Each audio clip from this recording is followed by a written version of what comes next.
नमस्कार, मैं हूं लता सिंह और आप देख रहे हैं रिपोर्टर जी।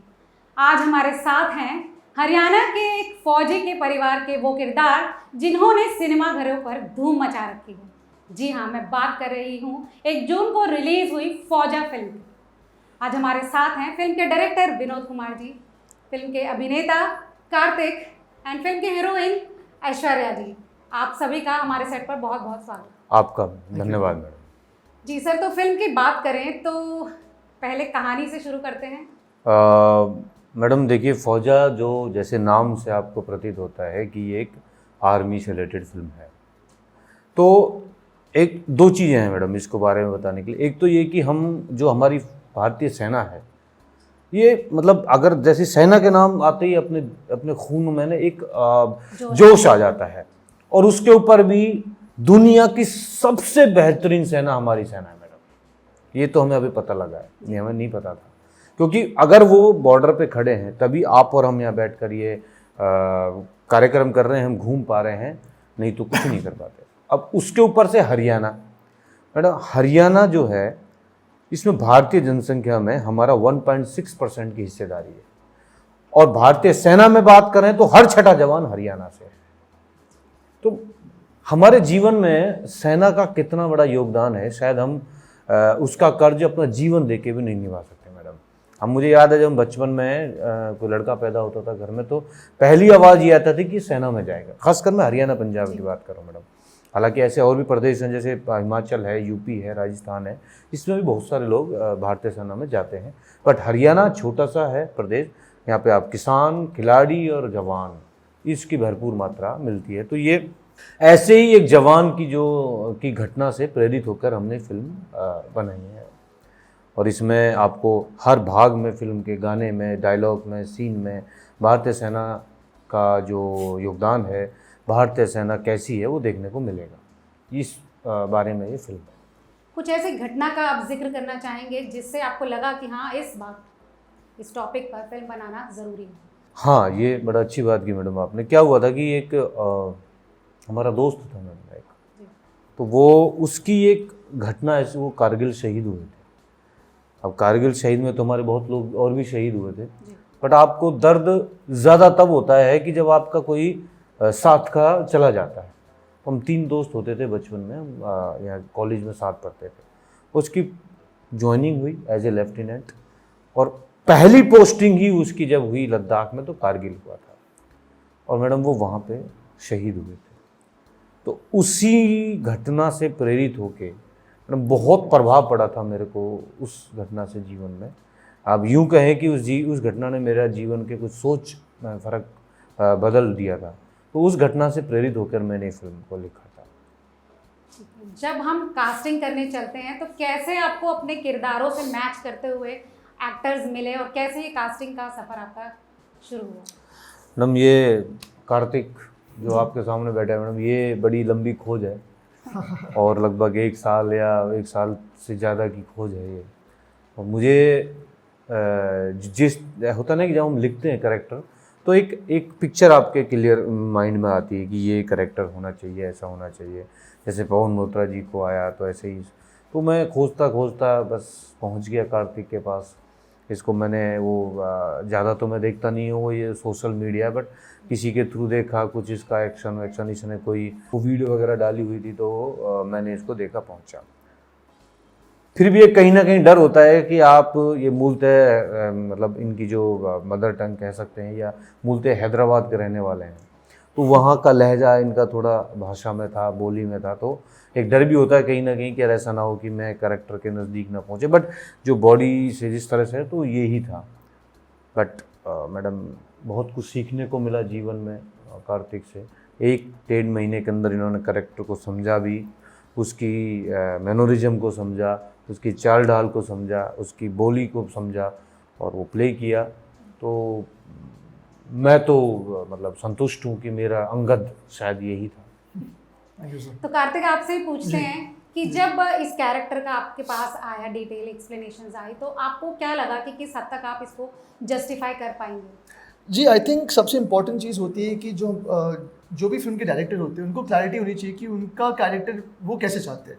तो आई थिंक इनिशियली बहुत बार मैं प्रमोद जी से मिला, इनफैक्ट बहुत ज़्यादा मैंने प्रमोद सर को डिस्टर्ब किया, जबकि वो बाकी चीज़ों में लगे हुए थे। मैं उनको हर दिन कॉल करता था, उनसे पूछता था कि सर आप क्या मैं इसको ऐसे ले सकता हूँ, क्या मैं आप क्या चाहते हो कि अंगद का थॉट प्रोसेस कैसा हो। तो इनिशियल डिस्कशंस के बाद मुझे आप कह सकते हैं कि मैं कंफर्टेबल हो गया कि ठीक है, अंगद को मुझे एक तरीके से देखना चाहिए। अंगद की जो एम्स है, गोल्स है इस फिल्म में, उसकी जो डायनामिक्स है हर कैरेक्टर के साथ, वो सीख के समझ के फिर मैं समझ गया था कि ठीक है, अंगद का जो एक पूरा एक आर्क है, और बल्कि not just Angad, her character इस फिल्म में, हर कैरेक्टर का एक आर्क होता है, हर कैरेक्टर का एक कंप्लीट सर्कल होता है।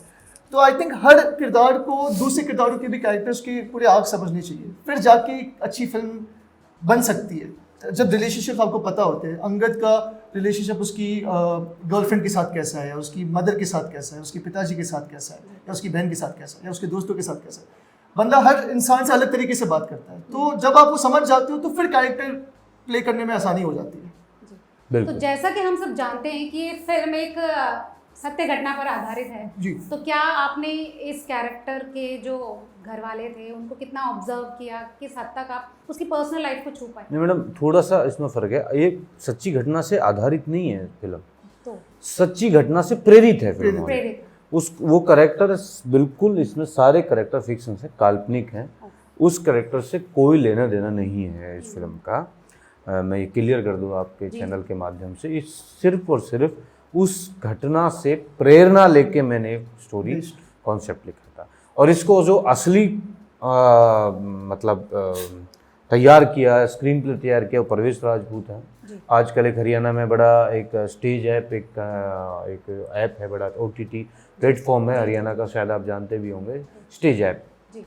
तो वो उसके कंटेंट हेड हैं आजकल, बहुत अच्छा कमाल लिखते हैं। हमने लगभग 6 से 7 महीने स्क्रिप्ट लिखने में लगाया। वो रात 2-2 बजे, 3-2 बजे तक हम बैठे रहते थे, लिखते रहते थे। जो रात को लिखा वो सुबह मिटा दिया, फिर सुबह कुछ और लिखा। वो 8-10 स्क्रिप्ट पूरी हुई जब जाके हमने ये स्क्रिप्ट, फिर भी ये जब शूट पे जाने लगे तब भी ये बात करने लगा परवेश से। मैंने कहा अभी भी लगता है कुछ कमी तो है।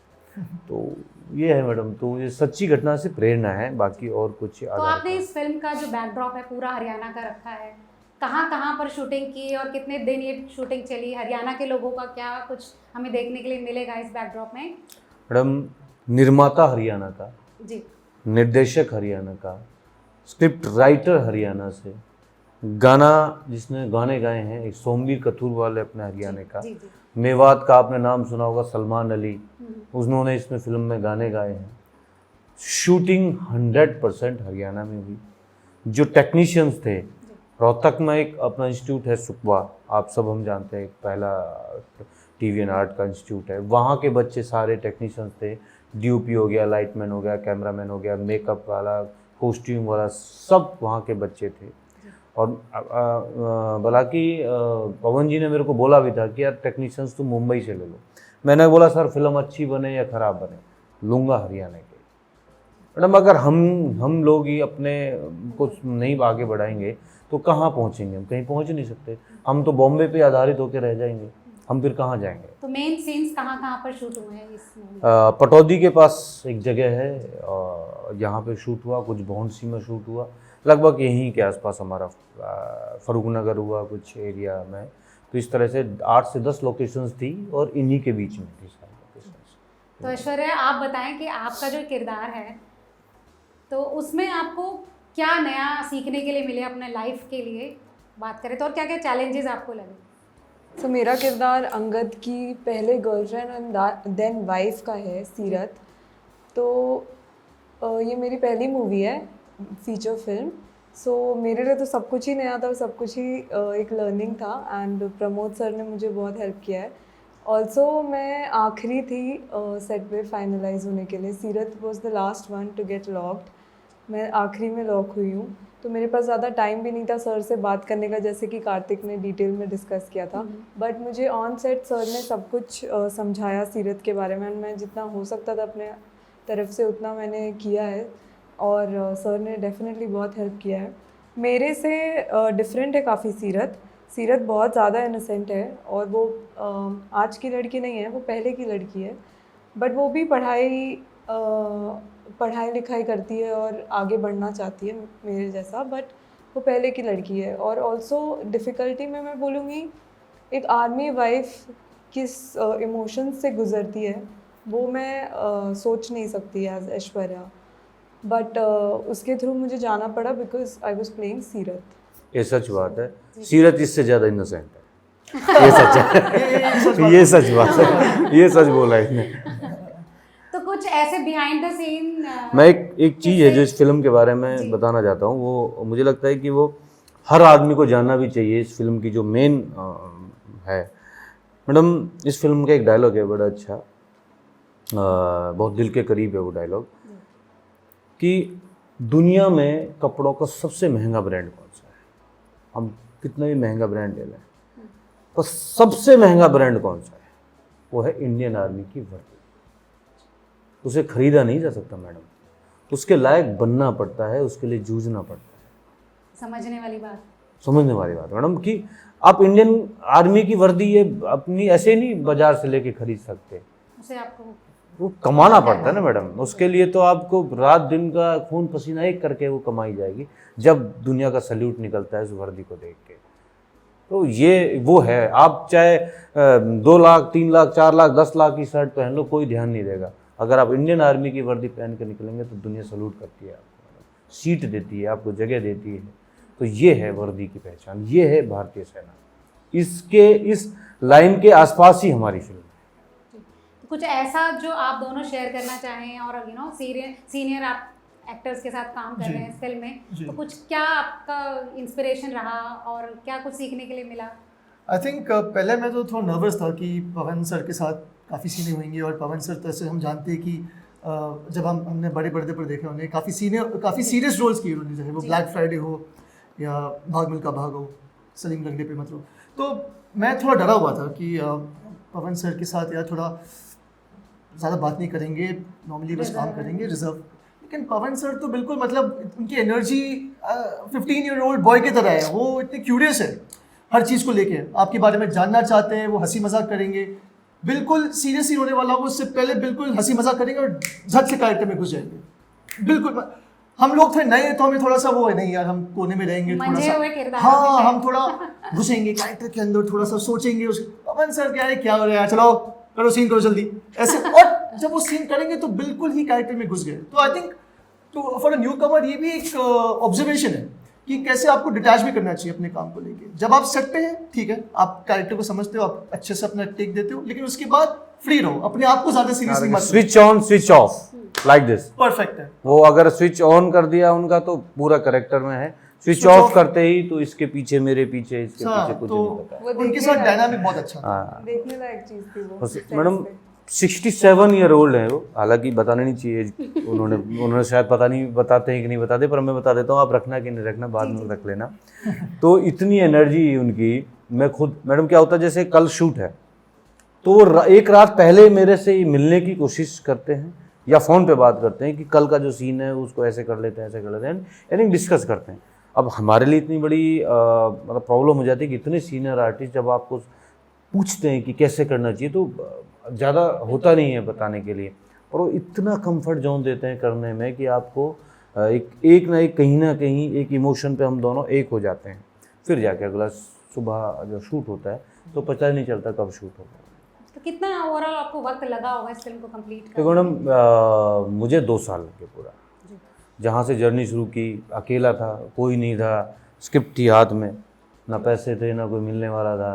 फिर लोग मिले, हमारे प्रोड्यूसर साहब अजीत डालमिया जी मिले, उन्होंने शुरुआत की चीज़ों की, फिर कार्तिक मिले, फिर पवन जी मिले। मैं ऐसे ही पहुँच गया स्क्रिप्ट लेके पवन जी के पास, बोले यार ऐसे क्या है, मन की जी करनी तो आपने, अब वो था तो देसी में भी, मन की जी करनी तो आपने पड़ेगी या नहीं, या स्क्रिप्ट फाटेगी आगे रहता, नहीं तो कति नहीं करेंगे। बोला अच्छा पागल है, मन के भाई साहब पागल नहीं होता ना तो वो तक नहीं आता गुड़गांव आते मुंबई। तो बोला यार चलो मुझे रात का सोचने का दे मौका, मन की कहीं तो जगह बनी। मैं तो रात में क्या सोचता हूँ 7 बजे फिर फ़ोन उठा दिया उन्होंने, मन की जी कहाँ मिलूँ, अरे बोला जगने तो दे, मन की जी रुक जग लियो और कितना जगोगे। तो उन्होंने एक बात पे सहमति होकर उन्होंने हाँ किया। फिर एक हरिओम कौशिक जी मिले हमें, जिन्होंने सारी हेल्प की सारी टीम को जोड़ने में। उन्होंने 2-3 फिल्में बनाई हुई हैं, सब कुछ किया हुआ है। तो इस तरह से फिर मेरे कॉलेज के 2-3 दोस्तों को मैं गया उनसे मिलने। मैंने भाई एक प्रोडक्शन आपको संभालना है, कुलदीप सिंह है मेरे कॉलेज का दोस्त, उन्होंने प्रोडक्शन संभाला।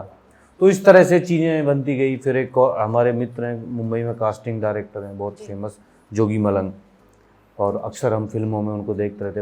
RRR जैसी फिल्में भी उन्होंने कास्टिंग की है। मित्र थे, मैं उनके पास गया, बोला यार तू मुझे RRR से कहाँ ले जा रहा है? मन की मैं कहीं नहीं ले जा रहा, आपने ये फिल्म करनी पड़ेगी।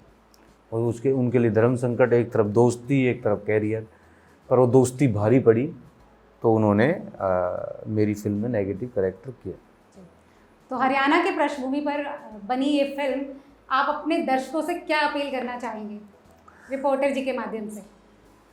आपके इस चैनल रिपोर्टर जी के चैनल के माध्यम से हम जो ये फौजा के कार्तिक, ऐश्वर्या, मैं प्रमोद कुमार, आप सभी से ये अनुरोध करते हैं कि ये फिल्म आप ज़रूर देखें, बच्चों के साथ देखें, परिवार के साथ देखें, पड़ोसियों को ले जाएं, दोस्तों को ले जाएं, सखा संबंधियों को ले जाएं, सबको लेके जाएं। सबके लिए कुछ ना कुछ है इसमें, क्योंकि ये फिल्म भारतीय सेना को पूरी तरह से समर्पित है। एक जवान जब भारतीय सेना में भर्ती होता है तो अकेला नहीं होता है, उसका परिवार सफ़र करता है, उसकी बहन सफ़र करती है, भाई दोस्त सब अपने सुख चैन छोड़ते हैं, जब जाके एक जवान भारतीय सेना में भर्ती होता है। और जब वो शहीद हो जाता है तो पूरा परिवार शहीद होता है, ना कि एक जवान। तो आप सभी से अनुरोध है कि इस इंडस्ट्री को, हरियाणा में जो आज फिल्में बनने लगी हैं और आगे फिल्में बने, इस सब के लिए आप सब 1 जून को अपने नज़दीकी सिनेमा घर में ज़रूर जाएं, ज़रूर जाएं। बहुत बहुत शुभकामनाएं आप सभी को आपकी फिल्म फौजा के लिए, और उम्मीद करते हैं हमारे दर्शक आपकी फिल्म को ज़रूर देखेंगे। धन्यवाद।